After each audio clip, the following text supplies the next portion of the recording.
2 days ago, this truck ran perfectly, but gradually it had more and more difficulty starting until finally it wouldn't start at all.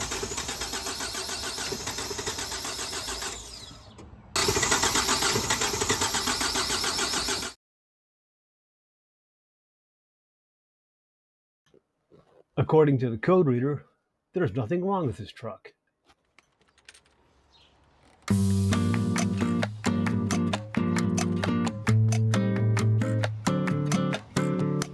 If the engine starts with starting fluid, that means the normal fuel isn't reaching the pistons.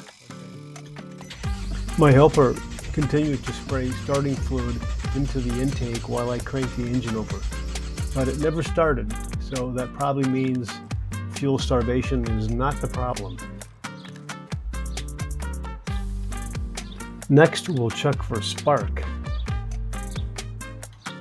A 10mm bolt holds the coil above the spark plug. Remove the spark plug with a 14mm spark plug wrench. Notice that's a very small spark plug.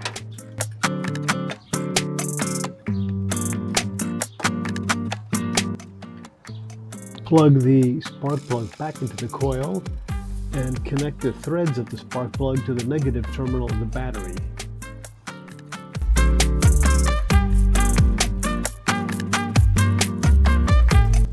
My helper told me that the spark flashed brightly.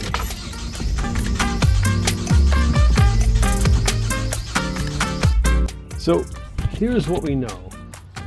The truck seems to get fuel. It has spark. When it did run, it ran smoothly, so I don't think there's any major mechanical failure. There was no error codes.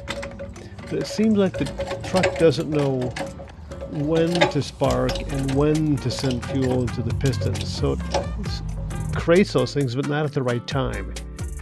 So some sources say that it could be the computer or the ECM, engine control module, or crankcase position sensor or camshaft position sensor. Of the possibilities, I hope it's the position sensors, because the ECM would be a lot more expensive, a lot more difficult to deal with.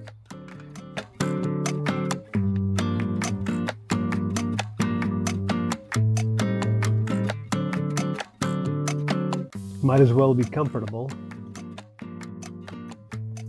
The inner fender well is in our way.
Can you see the crankcase sensor?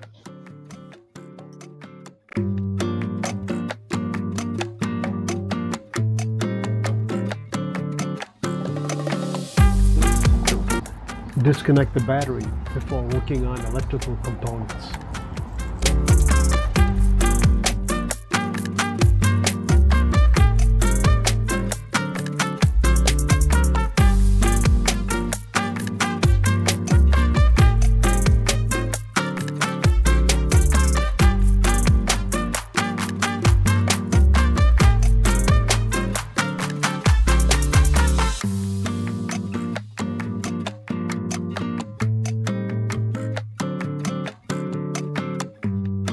Ready.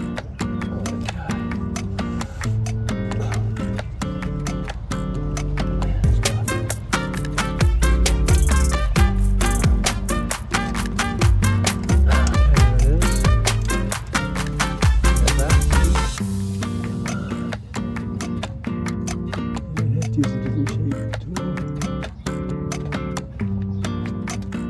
Okay, got it. Nice. Okay, and then pull it out. And then see the things. We checked our connectors that plug into the sensor for power and ground. To check power, connect a meter between the pin that goes to the red wire and the negative terminal of the battery with the key on. Check ground, connect the connector between the brown wire and the positive terminal of the battery. They should both show 12 volts. Ours checked out to be good, so the problem hopefully is just with the sensor itself.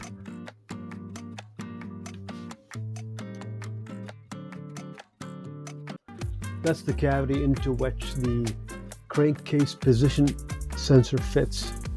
If you look carefully, you can see the teeth of the inductor wheel.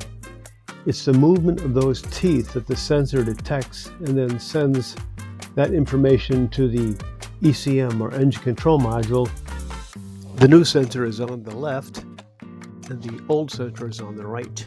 Here we go. Installing the new crankcase sensor. Got it.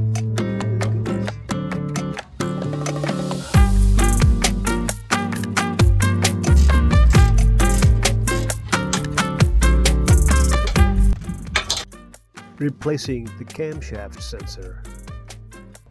Yeah. They had the small hand. This would have been easier with a 10mm deep well socket and a ratchet wrench.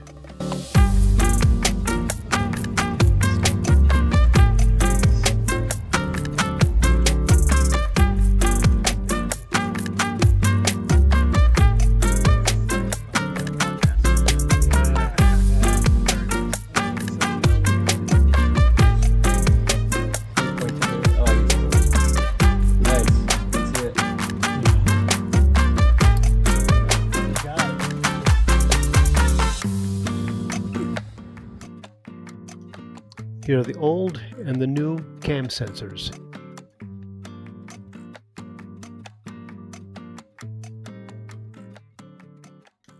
And now for the moment of triumph.